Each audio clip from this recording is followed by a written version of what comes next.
Apart from the legendary Interlagos and Rio de Janeiro circuits, the famed Autodromo Internacional de Curitiba is one of the most renowned motorsport venues in Brazil, where Brazilian stock cars, Formula 3, and many more series host several races a year in Curitiba.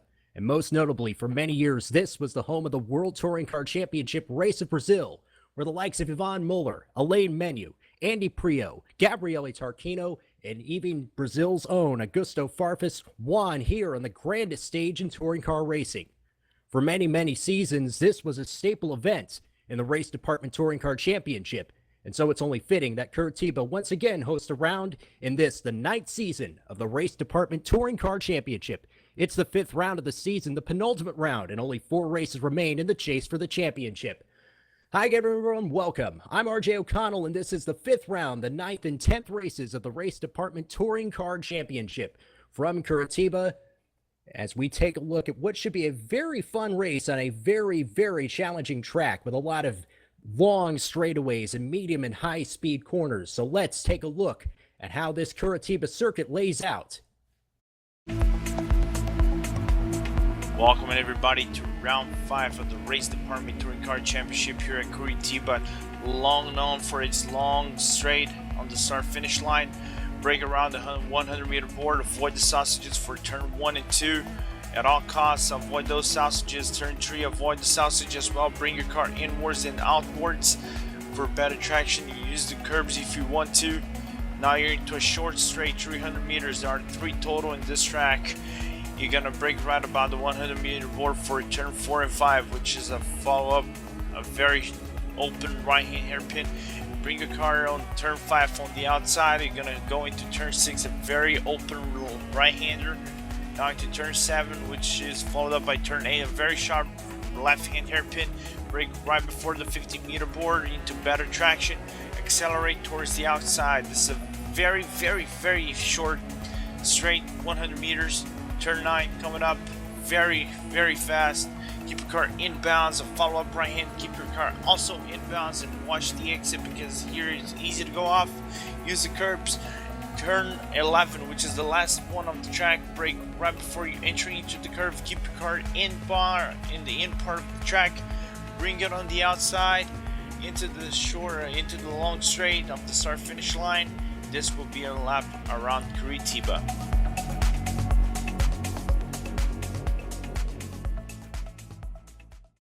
And that was a lap of the Autodromo Internacional de Curitiba. Now let's take a look at the championship standings, as it has been the case for all season. Oscar Hardwick with a decisive lead in the championship at 737 points. But there is a very, very tight battle for much of the places. Take a look, second place, 3 drivers separated by only 2 points, including Craig Pattison, who was a winner in the last round in Guapore and is vaulted all the way up into 4th. Charles Baccio has also moved way up the rankings. He's 5th now, tied with Taro Dahlberg. We'll see most of the top 15 in this championship. Remco de Wilt, Thomas Pazzi, Ben Hackison rounding out the top 10 with Mark Breland. Andrew Waring will be the only absentee on this top 15 list, but the rest of these top 5 drivers will be competing in these 2 races here, 2 30-minute rounds at Curitiba. And it will be the championship leader, Oscar Hardwick, who has had such a phenomenal season, near flawless in Season 9. He starts this first race from the pole position. It's been a very interesting practice session. We have drivers completing their warm-ups here. Just under 5 minutes to go into the warm-up session, and then we will do this race from Curitiba, a legendary circuit. It's even been named in honor of one of Brazil's racing legends, Raul Boesel, the former World Sports Car Drivers Champion. 24 Hours at Daytona winner in 1988. Of course, for many, many years, Boesel a constant presence on the IndyCar Series circuit. Circuit unofficially named in his honor, even still today. Breakdown of how the manufacturers will look in this race. There will be 12 Mitsubishi Lancer Evolutions. They are the most popular manufacturer on the grid today. 9 Ford Focuses, 5 Chevrolet Cruzes, and 4 Toyota Corollas. This track, one of the bumpiest here A very flat circuit, not a lot of distinct elevation changes, but the surface very bumpy, particularly on these long straightaways. So the drivers do have to set up for that. And of course, those first sequence of corners, turns 1, 2, and 3, the drivers will really have to be cognizant of these sausage curbs. Many of the Race 07 veterans who are, of course, so proficient at this circuit for many, many seasons and many years of driving this track, they may not be used to having these sausage curbs up there. That'll really throw the car out of balance and really mess up your line on what is very much a momentum track. Many drivers from the World Touring Car Championship, when it was active on the calendar from 2006 to 2012, said that the circuit kind of reminds them of the Motorsport Arena Oschersleben in Germany. And in fact, this is one of Brazil's few anti-clockwise circuits. Many of the circuits in South America, of course, run clockwise, including Interlagos. Still just a couple of minutes to go until the start of this race, with Oscar Hardwick on pole position and Mike Bell occupying the outside of the front row alongside him. Bell currently sits in 11th in the championship frame, so he still has plenty of time to move into the top 10 of the championship. Craig Pattison, Charles Baggio will be carrying a lot of momentum from their race victories in the last round of Gruppori. Of course, my sincerest apologies for missing out on what surely was a fantastic event. Very, very close fight for second. David Junt sits at 700 points. Tobias Olsen and Craig Pattison at 698, so there's only 2 points that separate these three drivers, and that will be something to look out for over the course of this race. Of course, I was speaking to Mr. Mike Bell just before the race, and he likes a lot of the Race 07 veterans. There are some drivers who have competed in the Race Department Touring Car Championship before Season 9. Very successful. This track very popular with these sorts of cars, and it should produce some great racing, and it should favor the veterans in theory. But of course, there will always be some new talents ready to push their way towards the front of the field. Just a minute to go into warm-ups. And to wherever you're watching this race around the world, we thank you for coming on by. If you're in the live stream chat, thank you for dropping by, interacting with us. You can talk about this race using the hashtag RDTCC on Twitter and all over social media. Spread the word. The Race Department Touring Car Championship, one of the most exciting sim racing events there is, with many, many great drivers, great venues, and terrific racing throughout.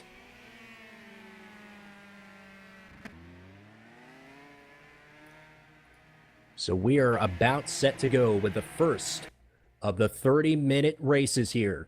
It'll be all-out sprints here. And then, of course, in the second, we'll flip over the grids. The first shall be last, and the last shall be first.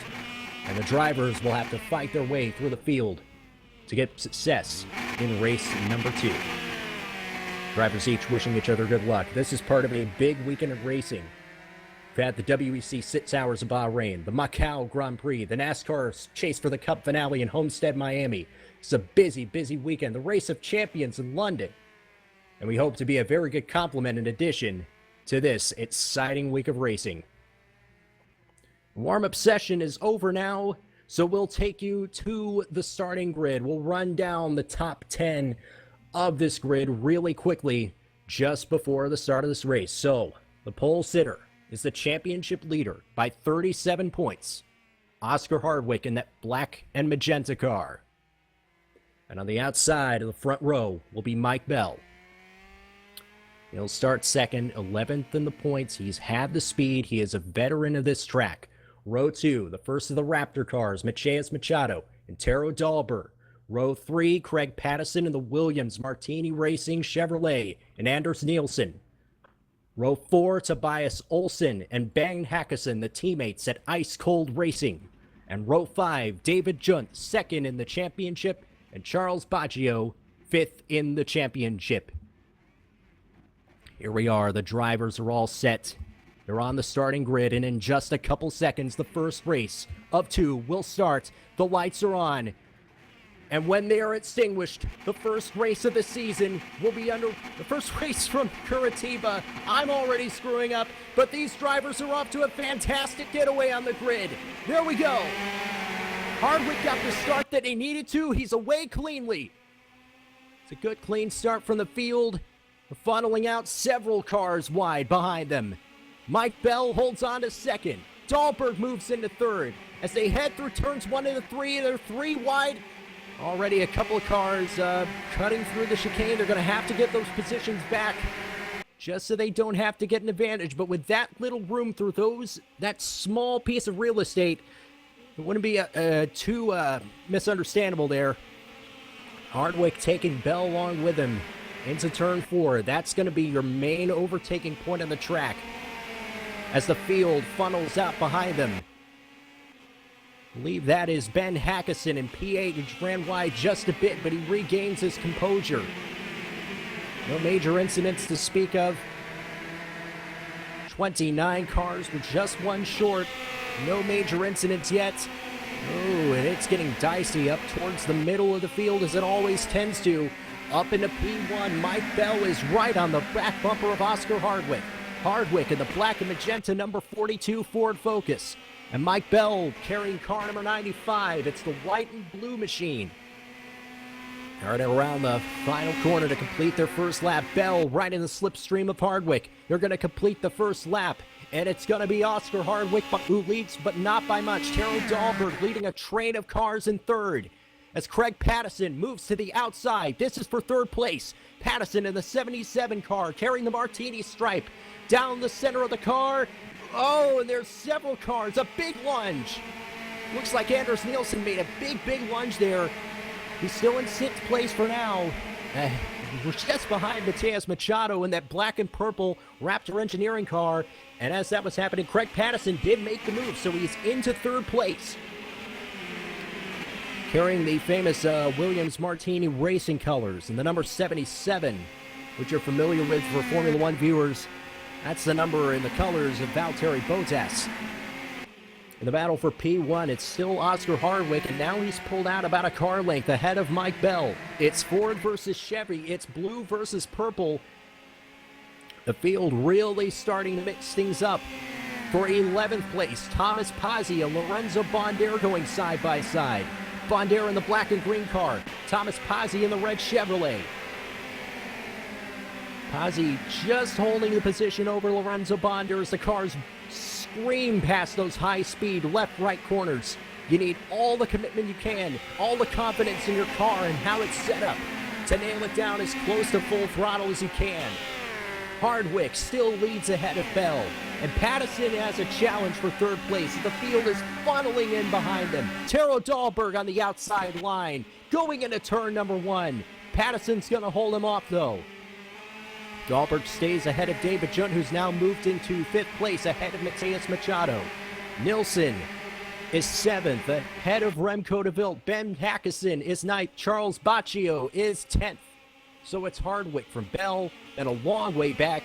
6 car lengths to Craig Pattison and Terrell Dahlberg just behind him. In the first of that cars on that train, David Junt, Mateus Machado, Anders Nilsson, Remco de Wilt, Ben Hackison, and Charles Baccio. It's Pazzi, Bondere. That's 11th through 12th. Paul Watkins, 13th. Theo Vanderbrink in 14th.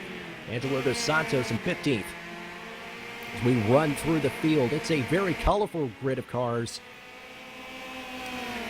At 29 strong. Still just less than 0.2 of a second separate Hardwick from Bell at the front. So this is for P1, and Pattison runs wide in 3rd. He runs a little bit wide, but he holds the position, and Dahlberg right behind him locks it up. So Pattison escapes fairly unscathed, but now Dahlberg in 4th is going to come under pressure from David Junt in that gray and orange car. The Ford Focus of David Junt, 2nd in the championship. He tucks in right behind Terrell Dahlberg. It's 3rd, 4th, 5th in tandem, and Dahlberg pulls out to the inside. He's perhaps looking for a move on Craig Pattison. Can he outbrake him going into 1? He does! Oh, and they touch! Pattison, Dahlberg collide. Dahlberg gets the position. It was not that hard a contact, but Pattison has moved out of the way in 4th, and now he has David Junt behind him in 5th, trying to take that 2nd position away. Still 0.2 of a second up at the front. But the battle is really heated up for 4th place as Craig Pattison with a defensive move on David Junt to try and keep the Swiss driver behind him. David Junt looking up the inside, and now he'll try and tuck back in behind him. Mateus Machado has got to be salivating at this because he's sitting in sixth, and he knows that any mistake from the drivers up in front of him could put him provisionally up on the podium. Lots and lots of brake smoke and tire smoke from these cars as they lock up going into turn 5. And then through this sequence of corners here, this is the fun part of Curitiba. These fast corners. I've seen drivers go full throttle here. They may need to lift through this section, and David Yunt slides it coming out of that right-hand corner. Dahlberg still at the head of this train of cars. It's great racing here for third place with 4 cars up here, covered by less than a second behind him.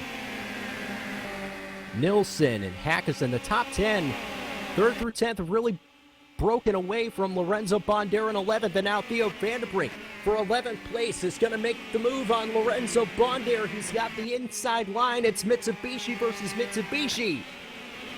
The long straight.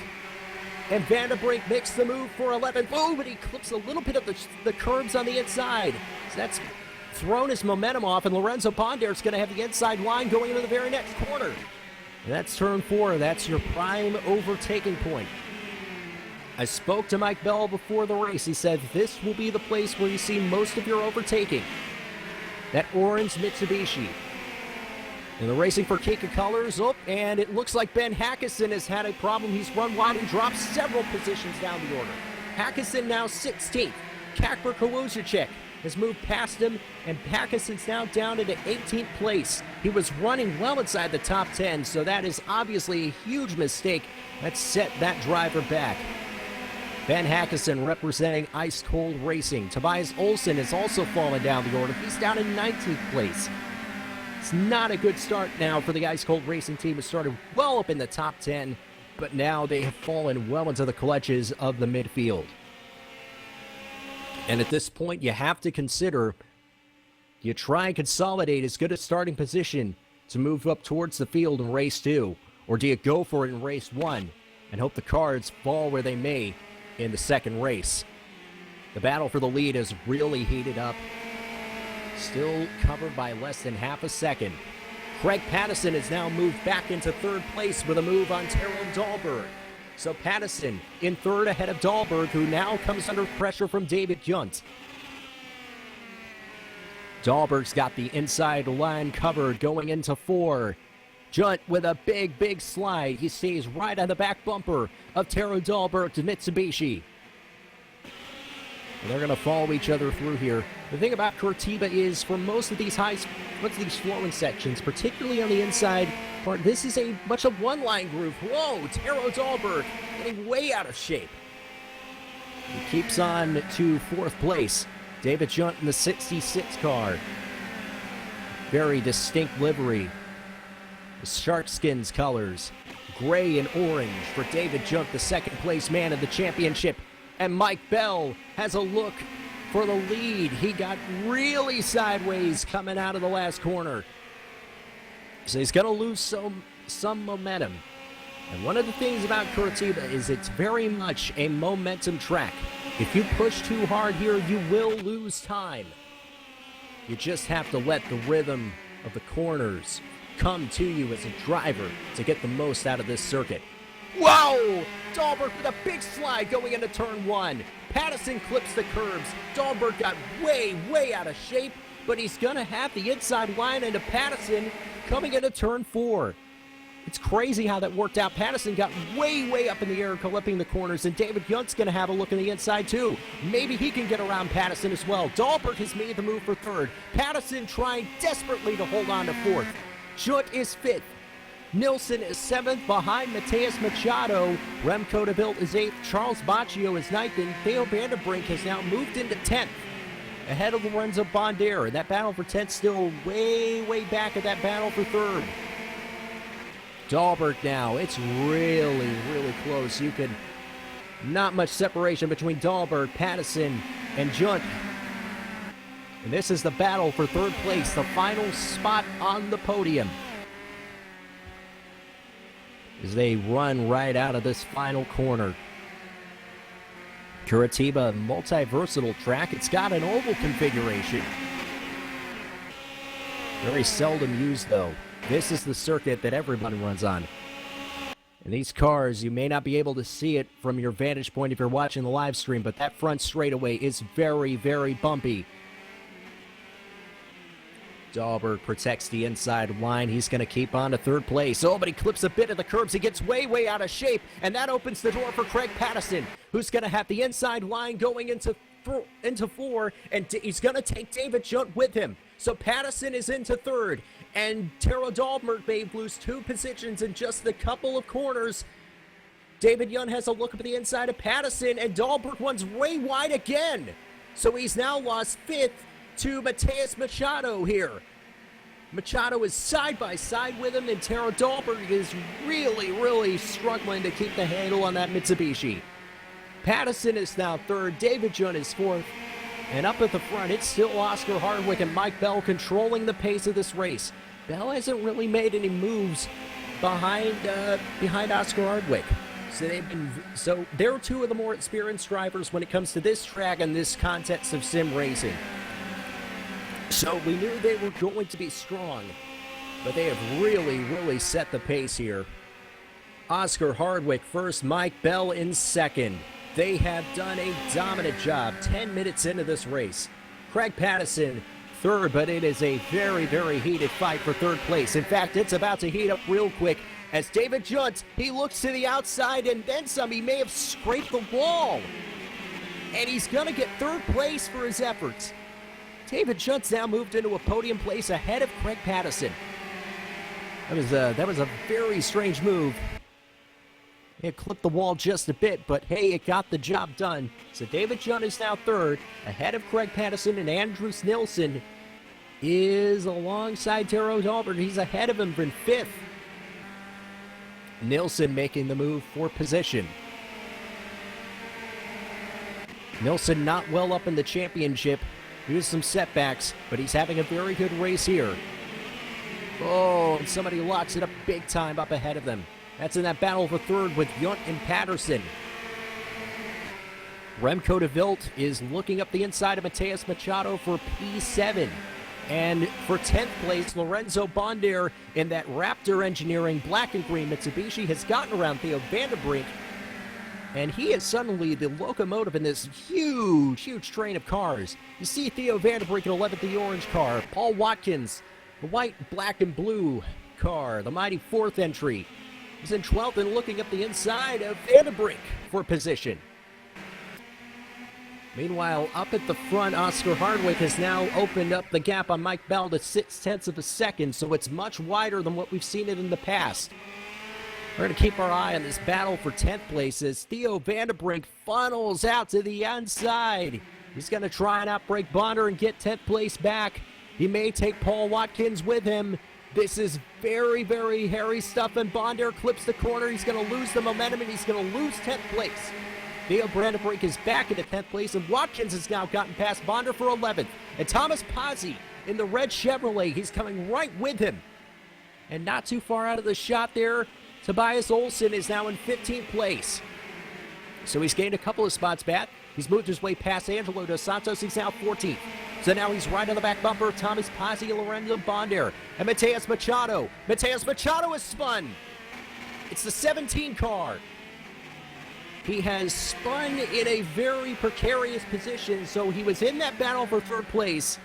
And he has spun just in the heat of the battle. It's not too big a setback, though it does promote his teammate Charles Baccio into 7th place. And we'll look into that shortly. Charles Baccio in 7th. For 5th, Anders Nilsson holding off Taro Dahlberg. So the running order as it stands. 14 minutes into this one, Oscar Hardwick still ahead of Mike Bell. Craig Patterson in 3rd ahead of David Junt. Anders Nilsson contesting 5th with Taro Dahlberg. In 6th, Charles Baccio 7th. Remco de Wilt is at a consistent race so far. He's been 8th. Mateus Machado recovers from the spin. He's 9th. Paul Watkins is 10th. And we got a spinner behind him in 10th place. Angelo Dos Santos, no, just Stu. I thought he had spun it. He just loses out in that battle, though. He was way, way sideways, and he may have flashed the lights a bit. He may not be happy about that one. It is very close quarter stuff. We've seen a lot of close quarters and full contact racing. It's been a subject of a lot of heated controversy, but it is a part of touring car racing. Has been for many years, particularly in these kinds of cars, very basic cars. Not a lot of aerodynamic sophistication, so these cars can really rub and bump and grind with the rest of them. It's a three-way battle here for 12th place. Lorenzo Bonder under big pressure from Olsen and Pazzi. And if I like anybody out of this group of three, it's going to be Olsen because he's got the momentum. He started up in the top 10, fell back, but he's now trying to recover his way through the field. Still Watkins in that 10th spot. He's taking Vandenbrink with him. A lot of cars locking up the tires. This is high-speed stuff. They're going to be shifting down through the gears and banging off the rev limiter of these engines. Down to the second gear for some of the slowest corners. Checking in on the battle in the lead, we're just past the halfway point. Oscar Hardwick has led every lap so far, but Mike Bell has been his shadow. It's the two Brits up at the front of the field. Of course, talking in the pre-race notes, just some of the successful British drivers in the World Touring Car Championship races here. Andy Prio, Robert Huff among them, who've won races in Curitiba, the World Touring Car Championship, from 2006 to 2012. Patterson still has David Junt right behind him. In fact, they are almost inseparable. David Junt is filling the mirrors of the Williams Martini Racing Chevrolet of Craig Patterson. This is for third place. Patterson and Junt going wheel to wheel. Junt is second in the championship going to this race, and Patterson is fourth. And they're really going to go at it here. Junt's going to have all the momentum as he exits the final corner. He's going to get as much slipstream as he can, and he's got to make the right move at the right time. They're almost pushing each other down the straightaways. And this crowd, I'm sure you all are loving it if you're watching around the world on the racedepartment.com live stream or in perpetuity on the YouTube channel of Race Department. Vandenbrink has now moved past Watkins with a move going into turn one. So Vandenbrink once again wrestles away the control of that position. Tobias Olsen is now down there in 12th. He's gotten past Lorenzo Bonder, and he's going to give chase to Paul Watkins. A lot of Mitsubishi Lancers in this field. A lot of very beautiful-looking cars in this field. Of course, Craig Patterson with that very familiar Martini colors. And down there in 16th, personal favorite of mine, I mentioned this several broadcasts, but Kasper Kawuchacek, he's in 16th. He's got his hands full with Thomas Pazzi. That 91 car, of course, a tribute to the Jordan 191, which gave the likes of seven-time world champion Michael Schumacher and two-time IndyCar champion and two-time Paralympic gold medalist Alex Zanardi their first F1 drives. So he's down there in actually 17th place now. He's really got his hands full with Thomas Pazzi. He's now made the move past him in position. Back up towards the front. Patterson and Junt still inseparable by less than a tenth of a second. Junt's still really putting the pressure on Patterson, not really making a move. I think he's going to be patient with this one, which would be a rarity in a race like this. Certainly in 30-minute sprint races, especially in touring cars, patience tends to go out the window, and the red mist takes over. Still out front, Oscar Hardwick. What a season he has had. He had a string of 7 consecutive top 5 finishes to open the season.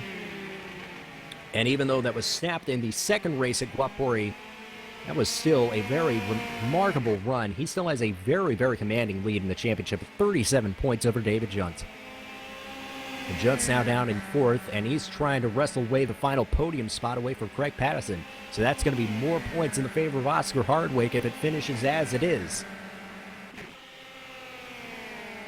He says kind of settled out a bit. Still some interesting battles going down further on in the field. Battle for 16th is really heating up. Niraj and Kumar right behind the battle for 15th. Excuse me. It's Pazzi and Kawuchacek contesting 15th place, and Kawuchacek still giving chase to Thomas Pazzi. He may have given up a couple car lengths there. Remember, one of the first races I saw was Thomas Pazzi getting rolled over in a multi-car shunt. But he's doing well so far. Whoa, runs it a bit wide coming out of the exit, and it's so tempting with all these high-speed corners for the drivers to clip too much of the exit curb on the way out. Kawujicek now has his hands full with Will New in the red and white Mitsubishi.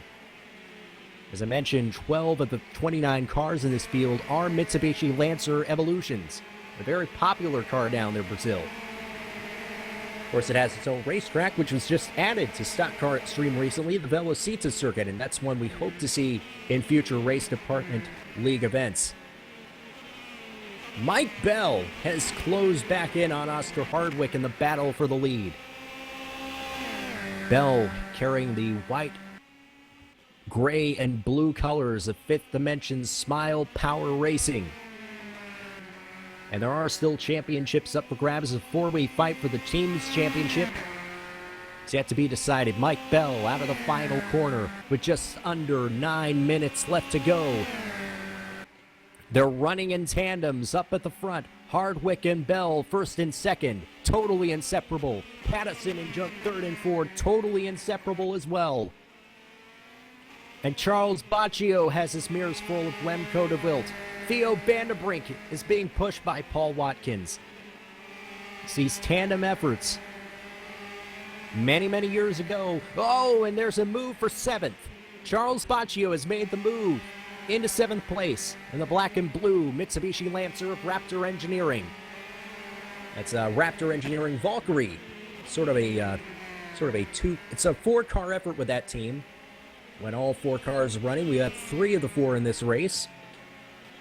There's a Phoenix side, Raptor Engineering, and a Valkyrie side, and Charles Baccio represents the Valkyrie side, with Mateus Machado and Lorenzo Bonder representing the Phoenix.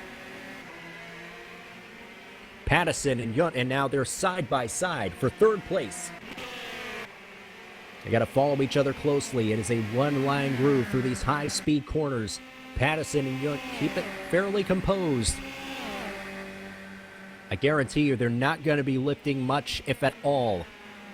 Well, these cars don't have a lot of downforce. They can still carry just enough speed to make that a very interesting sequence of corners. Junt has the inside line on Pattison. Is this where he makes his move for third place? No, he's going to tuck back in behind him. He's going to move back into the slipstream. Maybe this is where he gets him. Pattison taking a very defensive line, going into turn 1. So David Junt has to outbrake him and hope he can make the move on the outside line. But he's not going to get him correct. Pattison holds onto the position. And it looks like Dahlberg has moved past Anders Nilsson for 5th. So 5th place now belongs to Tero Dahlberg. Anders Nilsson 6th. And Remco de Wilt still trying desperately to get past Charles Baccio back into 7th place. Machado still consolidating in 9th place. He was up higher in the field before he had a spin earlier in the race. And Theo Brandenbrink doing a good job in 10th place. Representing Kiko Racing very well is Theo Vanderbrink of the Netherlands. Paul Watkins just outside the top 10 in 11th place. Running through the field, every car is still on the lead lap. Though Tobias Olsen has had a very difficult race, and he may have had problems early on. We may have missed it, unfortunately. Tobias Olsen now down in 29th place. And the glass half full approach says that that will at least guarantee him pole position if it finishes as it is for the second race. So not all is lost, though this has probably been a race to forget for Tobias Olsen. And with all results counting in the championship, it could be a very tough race. Meanwhile, we have a move for the lead, and it's Mike Bell. Mike Bell has moved past Oscar Hardwick into the lead of the race. So we have a new leader, and it's Mike Bell in the 95 car. He's moved ahead of Oscar Hardwick, but Hardwick will not give up the fight just yet. Hardwick following very close. Mike Bell has had a year of ups and downs for sure. He's in 11th. He feels like he could be a little bit higher in the championship if he had a little more luck on his side. He's been involved in some unfortunate incidents, but he has had the speed to compete and contend. And we're seeing it here. Mike Bell, who has run this track by his own admission a lot of times. This is in his element. Track renderings changed in half a decade between Race 07 and Stock Car Extreme. The track has changed just a bit, but the skill is still there. Bell now ahead of Hardwick, but can Hardwick get the momentum coming out of this last corner? There are 5 more minutes left to go in this race. So we should expect there to be about 3 or 4 laps left in this one. Does Hardwick have enough in it to make the move going into turn 1? Meanwhile, Craig Patterson has moved past David Yunt in the 3rd place. Dahlberg is going to outbrake Nilsson by a lot. Lots of tire smoke. David Yunt with a huge lunge up the inside of Patterson. It does not work, although he is still going to hold on to the inside line. So Yunt and Patterson each with their own respective mistakes, so it neutralizes whatever moves they were going to make. So Wiltz now moved ahead of Baccio, and Watkins is 10th. Back up to P1, the battle for position. Mike Bell and Oscar Hardwick. With Hardwick now trailing Mike Bell, as Bell had done for much of this race. Real Ford versus Chevrolet battle. Patterson's now dropped down to 5th, and he's at risk of losing 6th. He ran wide coming out of one of the corners. He's going to fall to 6th place behind Anders Nilsson. If he can't hold on to that line, he cannot. So Patterson's got to make all that ground back to the front of the field. Bell and Hardwick's got a huge run coming out of the last corner. So Hardwick's going to try and gain as much as he can through the slipstream. Bell in clean air. Hardwick has the advantage in the straightaways. He's going to be slipstreaming and gaining momentum. He's up to 135 miles per hour before he has to slam on the brakes down to 60. And he's got to keep a tidy line. As you mentioned, those yellow curbs on the inside can really throw off drivers' momentum, and it has many times throughout this race. Tobias Olsen way down there in 29th. He is basically going to have to hope for a perfect race 2 to get back in this championship fight. And Olsen entered this race in a very good position in the championship. He was 3rd. But as it stands right now, he's going to lose a lot of ground at David Junt and Craig Patterson, at least after this race. And he's got to hope to get it all back in race 2. Just under 3 minutes left to go. Hardwick's not giving up this fight. Hardwick's not giving up the fight on Mike Bell. But Bell has had the speed to compete with the championship leader. It may all finally come right for Mike Bell in this race. But they've only got a couple more laps to make a move. Bell's got to defend. Hardwick has got to put the pressure on and attack. Battle for 3rd really heating up behind them, though. David Junt, Craig Patterson, Anders Nilsson, Taro Dahlberg, they're going to be locking the tires up, screeching and howling through these high-speed corners. DeWilt, Baccio, Machado, and Watkins round out the top 10. We project there will be 2 more laps to go in this one. Bell and Hardwick are almost inseparable. And, whoa, goodness, David Jones lost the positions. He's gotten way out of shape. David Jones now falling back to 6th place, so Dahlberg has now moved into that podium position. That's a very fortunate break for Taro Dahlberg. He's had a tough fight all race long, but he hasn't left this fight at all, and he's moved back into 3rd place. So that goes in the favor of Taro Dahlberg. David Junt's going to be frustrated to lose out of those positions. Nilsson with a huge lockup. His front tires are going to be taking a pounding through these off-camber corners. Just under a minute to go. I believe this may be the final lap. It has been a good one so far. The battle for the lead is intense, and Oscar Hardwick is pushing Mike Bell. He is literally pushing him down the front straightaway. We are on the 21st lap of this race. And the 30-minute timer is about to run out here. Mike Bell having to defend with all he's worth.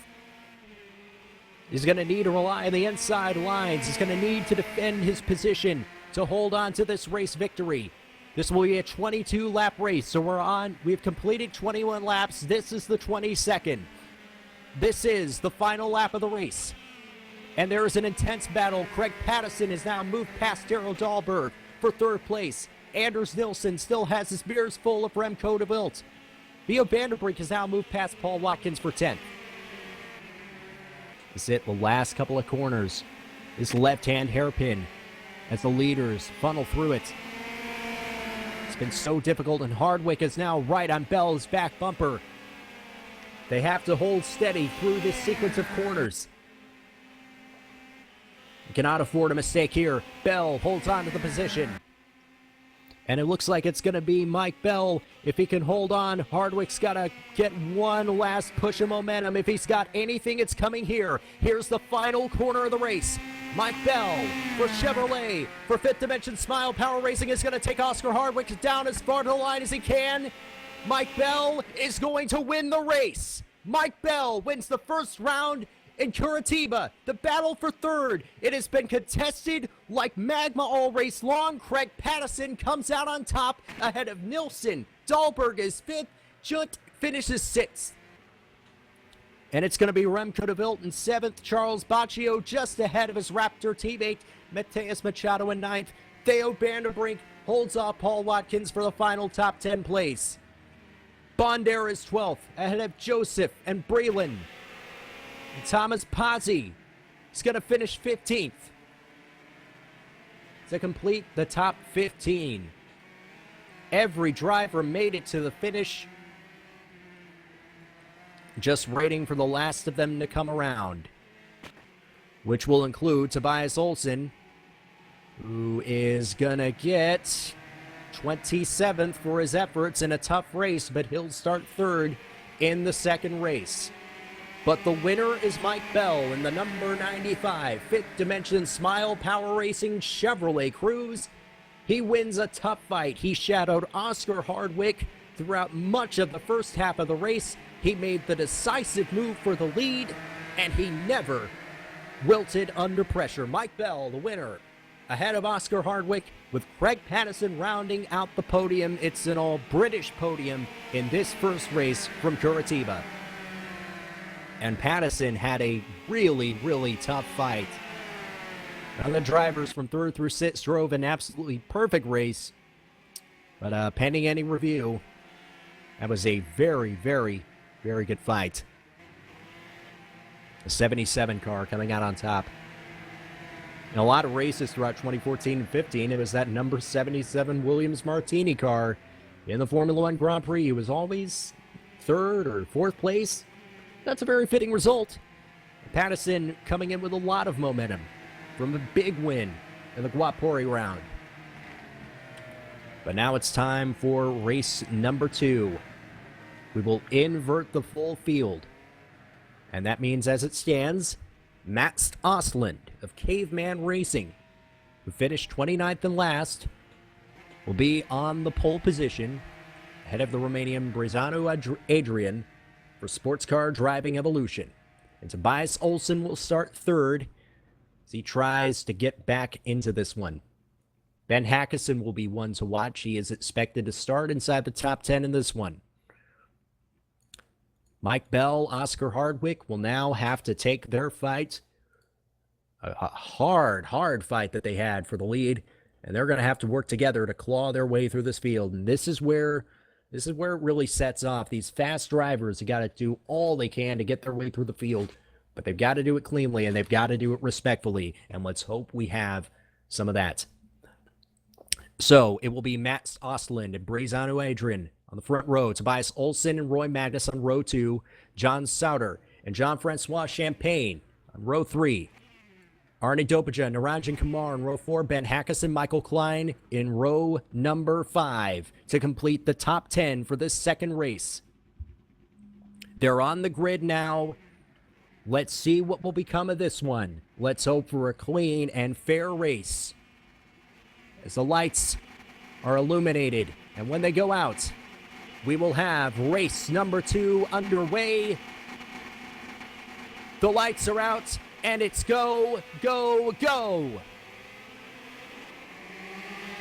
And already, look at that start from Olsen. Olsen, 4 wide. He shoots the gap. He's going to get the lead for sure. Olsen running alongside Roy Magnus. And Tobias Olsen with a great start. He's going to lead them out of the first sequence of corners. That is the start that he needed, and that is the start that he will get. Magnus in second. Ben Hackison made a great jump. He's up several positions already into third. Adrian fourth, Sauter fifth. Oslin lost 6 places on that start alone. He's really going to be struggling to keep himself up the field. But what a start from Olsen. And now he's already putting car lengths ahead on Roy Magnus. The red Toyota carrying the UNICEF sponsorship. Tobias Olsen had an absolutely dreadful race as several cars will funnel behind him. It's really, really getting intense, and several cars have already, and Nilsson's out of shape. He gets back on the track, but they're really going to have a tough fight. This is where, oh my goodness, look at the traffic jam in the middle of the field. The positions 15th through 30th. My goodness, this is all really, really kicking off. Lorenzo Bonder down in 16th, ran wide just a bit. Drivers funneling 2, 3 wide through this first sequence of these last couple corners. They're just trying to get a run. They're really going at it. They're giving no quarter here. Tobias Olsen already has about a second lead on Roy Magnus after the first lap. We're going to have another 22-lap race here. And it should be a good one. Jean-Francois Champagne has his mirrors full of Arn Dobija.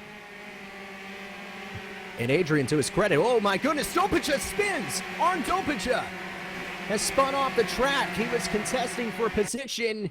He's going to get back on the access road. He's fallen down to 26th. And he's going to rejoin safely, but towards the back of the field. And Mats Ostlund, the pole sitter for this race, has already fallen down to 29th. That's the kind of performance I would put in from the pole position. Taro Dahlberg has not made much progress. He's still only in 28th place. So it has been a wild, wild start. And the Ice Cold Racing team, look at this. Tobias Olsen and Ben Hackison already first and second in this one. Oscar Hardwick and Mike Bell. Bell is 14th. Hardwick is 17th. Let's follow as they try and claw their way through the field. Bell has already cleared a field of cars. Oscar Hardwick is just almost past him. He's got to get past Rajan Kumar. Kumar, a very talented driver in his own right. The only Indian driver in this year's grid. And Hardwick's going to make the move past him, so he's up into 15th place, trailing Mike Bell. As they did from much of the closing laps of the first race. But still, Tobias Olsen has now opened up a 1.8 second lead on his teammate Ben Hackison. Magnus in third. Brizanu Adrian now has his mirrors full of David Junt. You want to talk about the movers of the race. David Junt is already up into 4th place. Adrian 5th. And Kasper Kawujacek in the Jordan 191 Mitsubishi. He's moving his way into the top 5. The Polish driver with a sensational run. They're really moving through the field. Lorenzo Bonder up already in the 10th. Mike Bell still 14th, but he's caught the back of Mark Breland. And there's a huge lockup. Bell's going to try and get as many positions as he can with enough momentum. But this is not really the place to pass that he's coming up to. It's the quick left, right-hand corners. It's traditionally a one-line groove. But we will see several cars going too wide there. Probably not going to get all the momentum they can. As Bell talked to me through this race, the more you push and the more you try and overcompensate, the more time you will lose. Bell has Hardwick right behind him to run gunner. And Olsen, still a stable 1.7 second lead over Ben Hackison. David Junt has already moved his way into 4th, so he's going to get some big, big points out of this race if it stays like it is. David Junt was 6th in the first race. And now he has his mirrors full of again Kasper Kawujacek in 5th place. So that's the battle for 4th. Mike Bell and Oscar Hardwick have each moved up a place. John Sauter is next for Mike Bell. Bell in 13th place. He's going to make the move on the inside of Sauter. Shouldn't be too much resistance. Hardwick will go with him on the inside line. Wherever Bell goes, Hardwick will go with him. They are not teammates, though they have worked well together, very much so. And Bell and Hardwick now 12th and 13th. Kolujic still filling the mirrors of David Junt. He's been a very good shadow. Kolujic, a very capable driver in his own right, though I feel like he hasn't had the luck that I would have expected of a driver his caliber. One driver who's really top caliber, though, is Tobias Olsen. Though it didn't show in the first race, he is in a world all to himself. Though Ben Hackison is slowly, and I mean very slowly, chipping away by about 1/10 of a second a lap. Though Olsen did gain 1/10 of a second back on Hackison on that last lap. Roy Magnus still in third, though he is starting to fall into the clutches of David Junt and Kasper Kolujic. Mike Bell and Oscar Hardwick now well in what we would call the peloton for the cycling aficionados. Bell's going to cut through the inside of Brizano Adrian, and he's going to get the position. Even though he climbed down the curbs to get there, he's still got the momentum, and Hardwick goes with him. They're 11th and 12th now. Theo Brandenbrink is already up in his way into the top 10. Great racing from Theo Brandenbrink there to get through all the traffic. All these drivers really having their work cut out for them. Oscar Hardwick's going to move past Mike Bell. So Hardwick might have the momentum for the two, but Bell's not giving up the fight. That may not be in the best interest for the two to work together. But remember, though, they're not teammates. It's Ford versus Chevy. They've got a team that they each represent. Meanwhile, for third place, Roy Magnus coming under big pressure from David Junt in the silver and orange car. And Kasper Kolujic in the bright green car.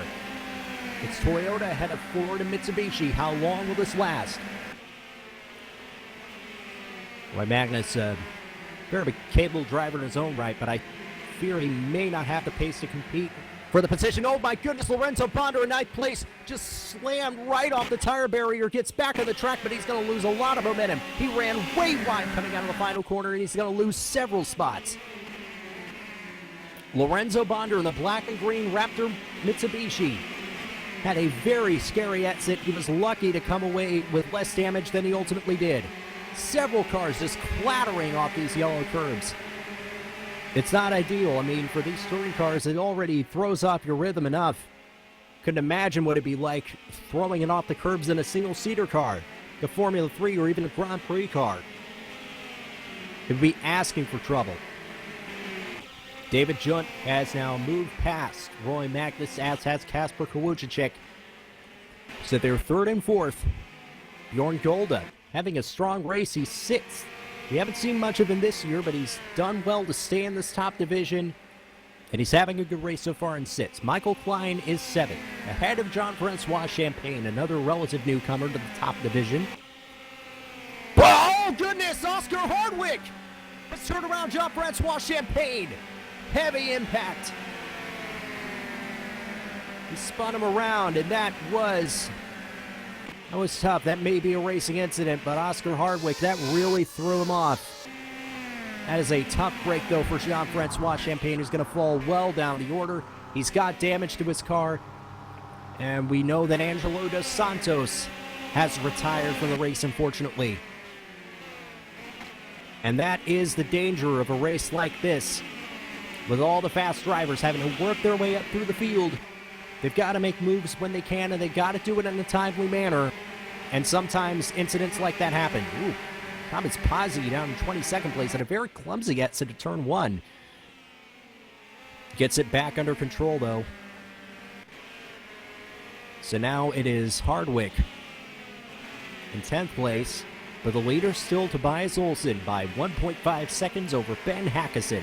Ice-cold racing Mitsubishis have had a frosty race, too, here in Curitiba. Kasper Kolujic has moved past David Junt into third place.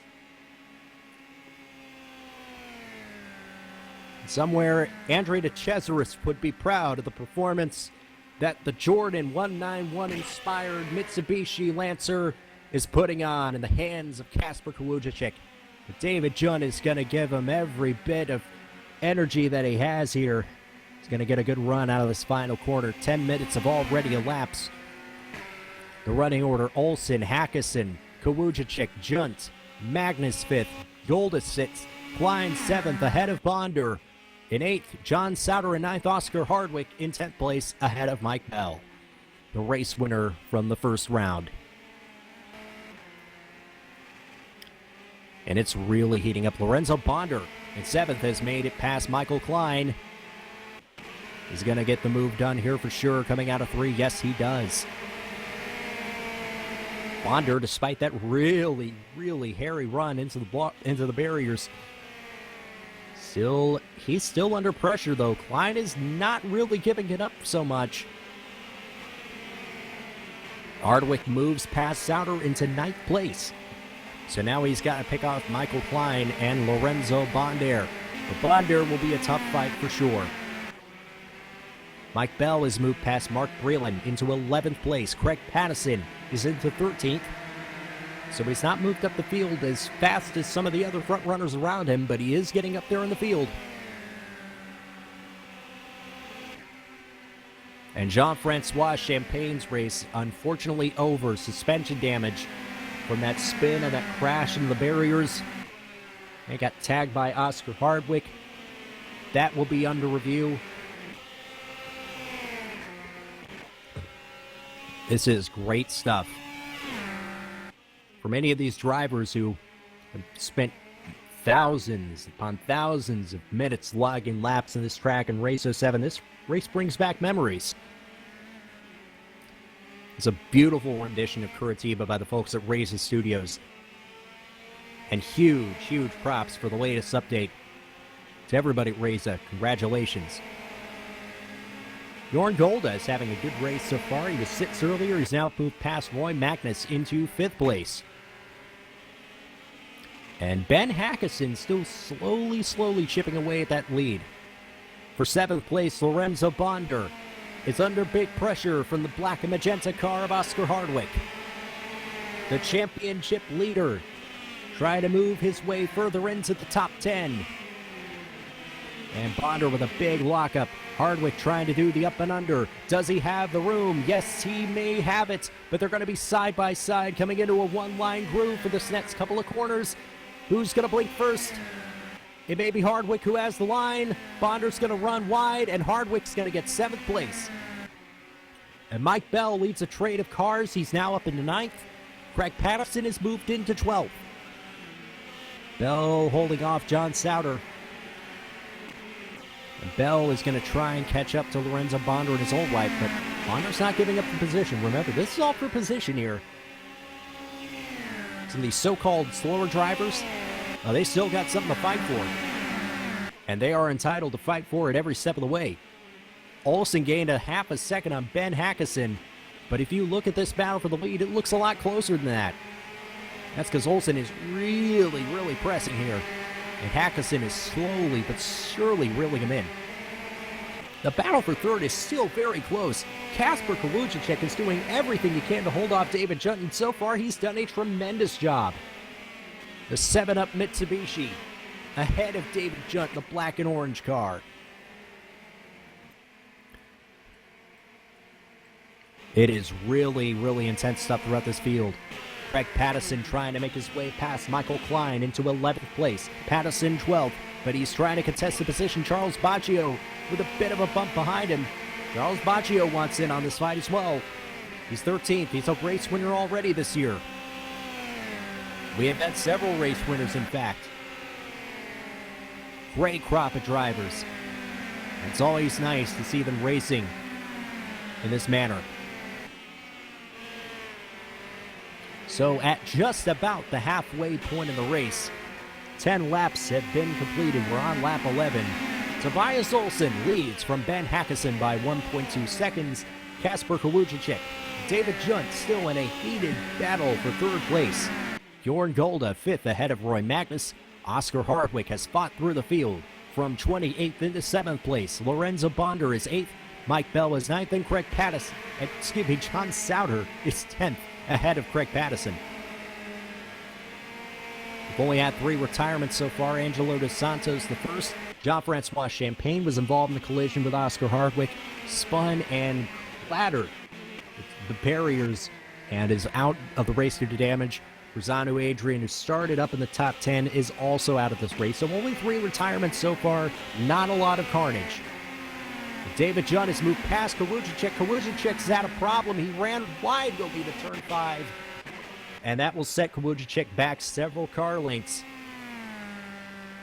David Junt is now unshackled from the back of that 7-up Mitsubishi.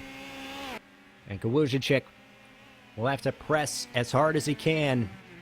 And that will probably be a bad thing at a track like this. Gold is still really holding on to it, and Oscar Hardwick trying to get into 6th place. So Roy Magnus has lost a couple of spots. Hardwick and Bonder are really going at it. They're side by side down the straightaway. Hardwick's going to get 6th place. So he's already gained 22. Oh man, positions in this one. Already up to 140 miles an hour down the straights. These are very basic touring cars compared to what you see nowadays in the World Touring Car Championship, British Touring Car Championship, even TCR, but they still are fast and still capable racing machines.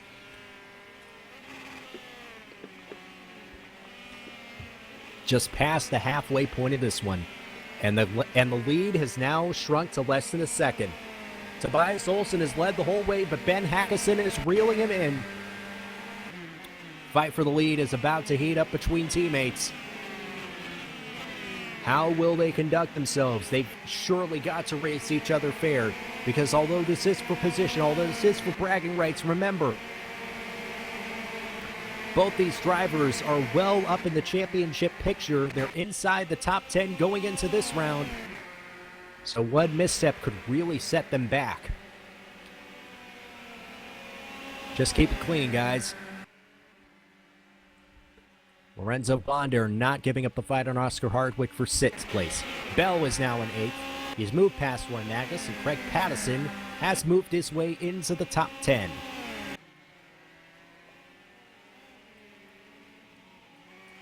And it has been a very, very, well, I wouldn't say mundane by any means, by any stretch of the imagination, but the front runners have now really started to funnel their way up towards the field, so now they're in their more natural habitat.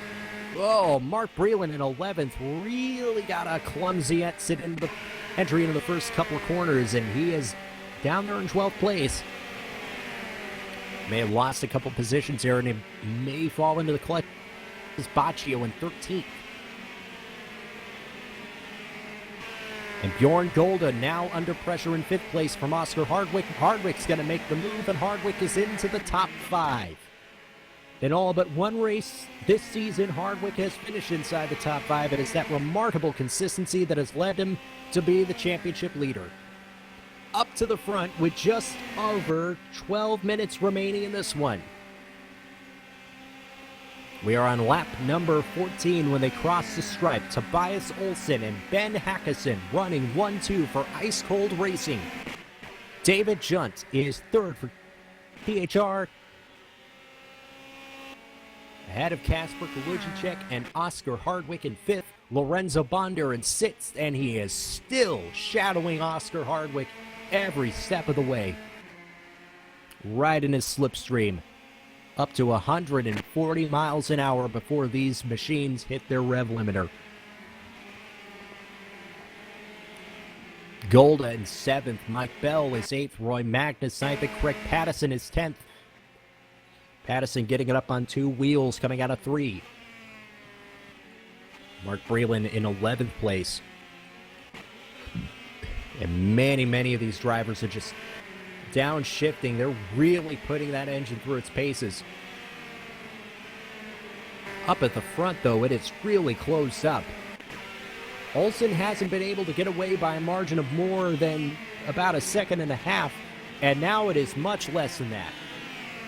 Tobias Olsen is really having to fight off Ben Hackison to hold on to this lead, which he's had for this entire race. They come across the stripe one more time. The gap was 0.3 seconds. It's now down to just a quarter of a second between Olsen and Hackison. Junt third, Kawujicik fourth. Oscar Hardwick and Lorenzo Bond are still in the top 5. They got a bit of time to where they can rattle up some fast laps and catch Kawujicik in 4th place. Mike Bell has moved past Bjorn Golda, so he's in 7th place. Roy Magnus trying to resist Craig Pattison. Pattison for 9th place. Moves past Roy Magnus, and Pattison is 9th. So it's going to be another good race for the Williams Martini Chevrolet. Olsen's moved the gap up, but only by just 1/10 of a second. A lot of drivers have found it very tricky on the approach to turn 5. It's that hairpin left-hander. Really throws a lot of drivers' momentum off. Mentioned earlier in the broadcast, this is one of the few anti-clockwise circuits. Yeah, this car is screaming by at 110 miles an hour, which may not seem that fast, but a car of this caliber, it certainly is. Olsen in car 06, Hackison in 11th. Hackison trails Olsen for the lead of the race. They're really going to go after it now.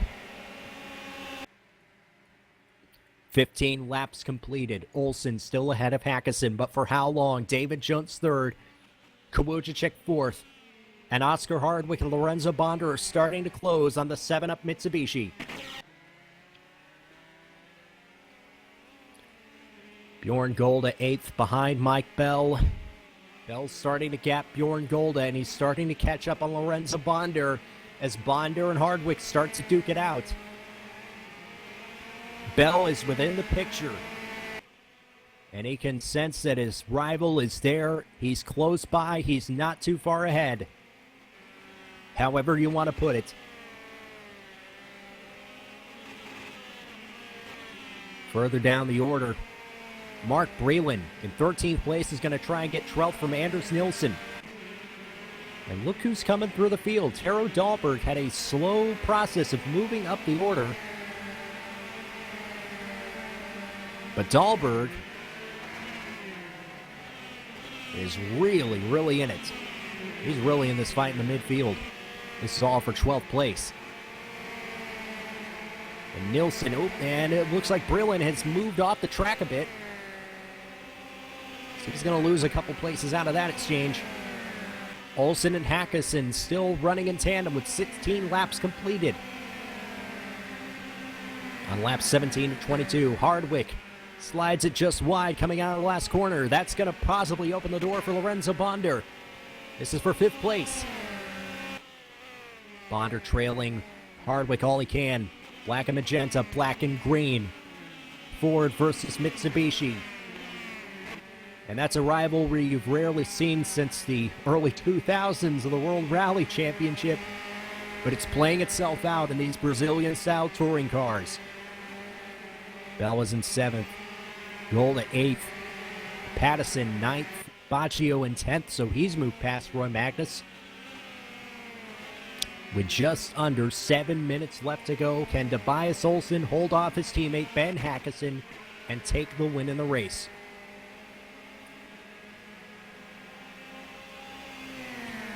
It is really, really heating up now. Throughout the midfield. And like I said, it's been a fairly clean race so far. Not many retirements, not too many instances of carnage, though this will all be reviewed after the race. And look at this. We may have a move for the lead. Going into turn 1, Ben Hackison and Tobias Olsen are side by side. Hackison on the outside line, Olsen holding to the inside line. Olsen defends, and he's able to retain the position. He braked just that bit later than his teammates to retain the position. He had the advantageous line. So what will it bring coming into turn 4? Hackison, ooh. They both lock up just a bit. It's not hard to lock it up coming into one of these corners. Oscar Hardwick has done a remarkable job of keeping Lorenzo Bonder behind him, and Lorenzo Bonder, to his credit, has done a remarkable job of staying with the championship leader. And much to their credit, the Ice Cold Racing team, they have raced hard and they have raced fair as they battle this out. We're on lap 18. So we've only got just a handful more laps to go. And this second race will be decided. Anders Nilsson has now moved into 11th place. Taro Dahlberg is 12th. He has a bit of a timing and scoring issue that I'm keeping track of, but he is just on the cusp of the top 10 is Taro Dahlberg in the number 73 Mitsubishi. Black and white and blue and orange and green, multicolors of Taro Dahlberg's car, though predominantly white, is that Mitsubishi. Lap 19, so we've got 4 laps to go. Ben Hackison has not released the pressure on his teammate Tobias Olsen. Olsen, who had a difficult first race. He got a great jump off the line, and he's held the lead, but by how long and how much will he be able to hold it as his teammate applies the pressure? David Junt up into third, so it's going to be another podium finish for the Swiss. Kasper Kowalczyk in for a solid result in fourth place. And Hardwick and Bonder still going at it, and Mike Bell has caught them both. So he's within a second of this battle. And you know Bell is coming. He's coming, and he's got lots of speed. The races seem to have mellowed out a bit, and it may be for the better. Up in the 8th place now is Craig Pattison as he moves past Bjorn Golda in the Realish Racing entry. Very prominent team and all across sim racing is Realish Racing, and Bjorn Golda representing them well in the Race Department Touring Car Championship. Still in place for a top 10 finish. Meanwhile, for 10th place, Taro Dahlberg is ahead of Anders Nilsson, and they are really going at it. Nilsson peels to the outside line. Is he going to try and outbreak Taro Dahlberg? No, Dahlberg's going to hold the line. Charles Baccio right behind Nilsson as Nilsson tries to close in on Dahlberg. Nilsson shown in 10th. It should be Dahlberg ahead of Nilsson. And they're still running in a tandem. 3 laps to go here for the leaders. Olsen, Hackison, still running 1-2. And whoa, back to the battle for 10th place. Taro Dahlberg got it just a bit wide. And Nilsson going way to the inside in this tight left-hander to defend his position. And Charles Baccio is going to try and move past Taro Dahlberg on the inside line. He got a good run. He's going to try and tuck behind him, gain as much momentum as he can for a big explosive run out of the final corner. Baccio just behind of Nilsson. And Ben Hackison, Tobias Olsen are side by side going to turn 1 with 2 laps to go. Hackison's going to make the move for the lead. And Ben Hackison, with 2 laps to go, is going to move to the lead of this race. Unbelievable stuff as Olsen got more fight in him left. Olsen has not gone away from him, but Ben Hackison has taken the lead of this race away from his teammate in just the dying laps of the race. This is great stuff. They hit just a bit, but not enough to unsettle Ben Hackison. It's really starting to kick off now. Hackison has been chipping away at the lead of his teammate Tobias Olsen. And Hackison with a big lockup. I heard the tires screeching like crazy. Mike Bell has now moved into 6th place. Lorenzo Bonder down to 7th, so it's Hardwick 6th, Bell 7th. So it's Hardwick in 5th, excuse me. And Kowalczyk runs wide out of turn 5 again. Now he's really going to be in trouble from Hardwick and Bell and Bonder, who have all been racing each other hard. Yeah, the 7-up Mitsubishi. Hold on, we'll see what happens. We have now completed 21 laps. This is expected to be the last one. Ben Hackison hold off his teammate Tobias Olsen and win this second race. It's going to be a big race for them in context of the championship. Here we are. That's it. The timer has run out. This is the final lap. Oscar Hardwick has now moved into fourth place with a lunge on Kasper Kawucicek. Kawucicek trying to defend with all his might. He's going to get unsettled, though. Kawucicek has moved down to fifth place, and Mike Bell is going to try and move his way past. And Olsen has moved past Hackison. So Hackison now in second place. This one's going to come down to the wire. We'll try and keep our eye on the battle for fourth place, which right now is going the way of Oscar Hardwick. Kawucicek now concedes fifth to Mike Bell. So Hardwick and Bell now inside the top five for this race. Here it comes, just a couple more corners to go. Olsen has control for much of this race. Hackison, if he's got one last move in him, it has to be now with a momentum move coming out of the final corner. Hackison on the outside line. Does he have enough room? Does he have enough space? He's going to run way wide. That may do it. Tobias Olsen, after a great start, is going to come across the line to take the second win at the Curitiba circuit. Tobias Olsen finishes ahead of Ben Hackison. It's an ice-cold racing Mitsubishi 1-2. David Junt completes the podium. And ahead of a gaggle of cars, Oscar Hardwick and Mike Bell complete the top five. Kawucicek 6th. Bonder is 7th. Craig Pattison is going to finish the line of Bjorn Golda for 9th. And Anders Nilsson will complete the top 10 ahead of Taro Dahlberg. Baggio 12th place. Watkins 13th. Braylon 14th. Naranjan Kumar rounds out the top 15. What a win and what a race for the Ice Cold Racing Squad. A great start for Olsen. A tremendous fight back from Hackison. They finish 1-2.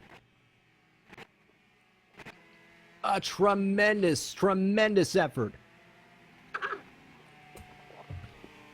And a huge, huge championship fight. My goodness. They were really going at it in these final laps. And in the end, it was Tobias Olsen who wins the second race, with Mike Bell taking the win in the first. All right, we're going to line up some interviews with some of our drivers in just a moment. Just trying to get over what was a great race. I'm glad we could share it with all of you watching worldwide on the Race Department live stream. Can you believe we only have 2 more races left? The finale at Taruma in just 2 weeks' time. That will decide the championship. But for now, let's go and see who we need to talk to after the race. It's going to be some eager faces. And now, let's talk to a man who had oh, my goodness. In fact, why don't we start with a man who had another productive weekend as always, Oscar Hardwick for MWRT, finishing his second in the first race, fourth in the second. Oscar, take us through that first race. It was a very intense fight with your rival Mike Bell. Not so much rivals. We had a bit of a discussion beforehand. The intention was for me and Mike to push each other away. So whoever got to turn 1 first would push, and we built up a lovely gap of about 8 seconds before the guys behind started fighting. And beyond that point, we had a little discussion. Mike's team, Smile, have a chance at the constructors, whereas what I need to do is be beating people like Junt and Patterson and Olsen. And I was like, right, you take the win. Let's not even fight. Let's not risk it. You go in front. I'll come second. I still get the points I need.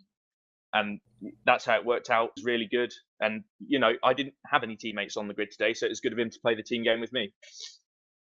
Well, that was a fantastic race and an even better fight through the field for you and Bell. Some crazy moments for sure. A little bit of a lump in your throat moment there in the middle stages of the race. Just talk us through that fight back through the field in race 2. Yeah, mostly good. I mean, on the whole, an improvement in regards to driving standards from Guapore. There were a few accordions into the hairpin, and I got some pretty nasty aero damage from that. Aside from that, there was one driver who had obviously done something they thought where they'd done something wrong, and then braked on the racing line to let them back through. So that was scary and silly. And then when I came up behind, I think it was JF Campagna, he braked through a flat corner right on my nose. So of course I went into him. Like, you can't avoid that. You're at the fastest corner of the track, and the guy in front of you is braking for it when it's flat out or a lift. And if he had lifted, the hit wouldn't have been enough to do anything. But he stamped on the brakes. So not lots to be done there. A bit of a silly move, and I couldn't avoid it. I couldn't brake because I had people behind me. So it was the smallest accident that we could have had at that point. That said, the fourth position right behind Junt's fantastic, and again, that's the point score I need. Got to thank Lorenzo for working with me in race 2. He could so easily have been fighting me and trying to overtake when I had the aero damage and losing us time, but he helped push us up to be able to fight for that fourth in the end. And I know he didn't get it, but it was a really, really good race that he did and helped me out a lot. So thanks to him. Well, Oscar, that was tremendous watching a race. Second in the first race, fourth in the second. Another great weekend for the championship leader, Oscar Hardwick. Thanks so much. And now let's actually talk to the winner of that first race, representing Fifth Dimension Smile Power Racing, will be Mike Bell, the winner of the first race. You and Oscar dueled it out for a long, long time in the first race, and in the end, you were able to take the victory late in the going. Talk us through that first race. Yeah, like Oscar said, I mean, the two of us are fighting for different things, so it made no sense to ruin each other's races. And after what happened, I was left with a bit of a salty taste in my mouth, so I better not, risk it. I just pushed Oscar along. And then towards the end of the race, made a move. I thought I was quicker because of the amount of mistakes I made, and then just caught straight back up, but it was very close. So I think one of us would have won it either way. But yeah, it was really good from Oscar to let me have it without too much of a fight. Race 2, we both kind of got caught up in the same few moments, and I think had we not, especially the one with Champagne, I think, because we were so close to catching Yunt at the end, I think without that, we maybe got third and fourth, whichever way around. So, yeah, all in all, good result for me. A great result for myself and Andrews, Smile Power Racing. We had 4 top 10s. And if maths is correct on my side, that means we're the highest scoring team. So going into the last round, we have a great shot at winning the title. Well, congratulations. We talked about it before the race. Liked your experience at a track like this from the Race 07 days, and you had 2 straight top 5 finishes in this round. Are you feeling confident going into the finale to Roma to gain even more ground in the championship just before that final race? As far as the Drivers' Championship, since Jack Rapagu, I've considered myself out of it. But the Teams' Championship, with Ice Cold missing their number 1 driver, is going to be quite interesting, because I think we outscored Mighty Fourth by enough to jump them and THR with the absence of Waring. So hopefully me and Andrews could pull off another good result like we had today. Taroom has not been a bad track for me in the past. Got a few good results in some very competitive leagues. So hopefully I can translate some of experience into these things. Mike Bell, winner in race 1, 5th in race 2. Terrific result from the Brit. Congratulations, and thank you so much for stopping by. Thanks. All right, now we're going to talk to the winner of the second race. He was well down the order in race 1, but he surged back to win race 2. That would be Ice Cold Racing's Tobias Olsen. Tobias, first, take us through the start. Take us through that first race. It seemed like it was a very trying race. Yes. Got a freeze flag in turn 4, I think, and I lost down to almost last.